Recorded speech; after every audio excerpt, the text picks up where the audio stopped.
the reason we're talking to you, Chief Constable, is this is your idea. The question is it going to happen? Well, we're having a week of action trying to focus on the impact of excessive drinking on policing and police resources, and we want to know what the public think of ideas like this one. This is a very simple one. The cost to policing of arresting and taking positive action for people who are drunk and disorderly, drunk and incapable, bringing them into custody cells is significant. They're not necessarily the best place for people who are drunk to be, in the same way that we don't want people with mental health issues and young people to be in custody. Yeah. But I do want them to be looked after very carefully. So I use the term welfare centre, that we would arrest them, they'd go to a welfare centre, and when they were sober, then the police would return to deal with the criminality of their behaviour, and there might well be a bill to pay.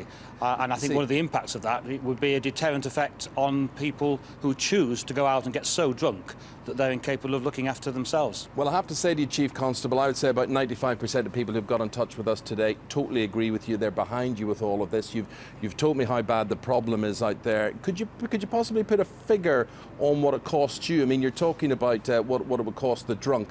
And how much police time and resource does this actually use up? Well, it's just significant and it's growing, and we will always police the nighttime economy. We don't want to withdraw from that fundamental aspect of policing, which builds community.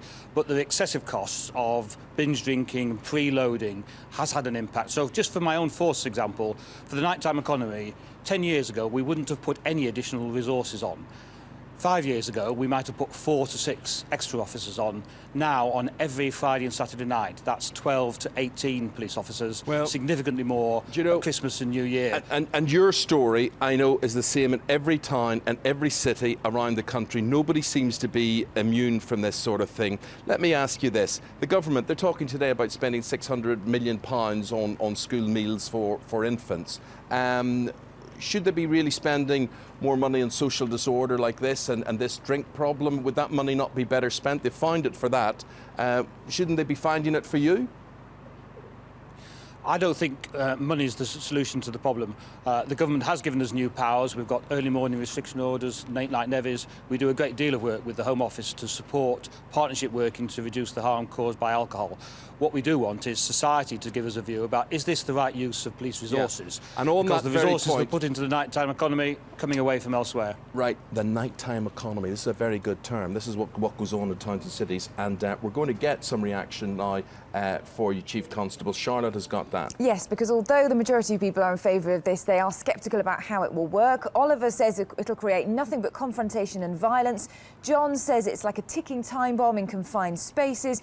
Ellen says that these people never pay up. And Paul wants to know what the qualifying criteria would be. Just how would you judge how drunk people are? Well, I think police officers are very experienced at judging when people are drunk and disorderly, their actually behaviour, also drunk and incapable, lying in the gutter. I've seen a man only several months ago completely incapable of looking after himself. It's very clear that he needs looking after. We would arrest them, then potentially a private company could look after them, provide better care than we can, permanent health people available to support them, so that at the end of the process, when they're sober, they are safe. Yes, there would be a cost associated with that, but this is about better care than we're able to provide within a police environment, and I think that's appropriate.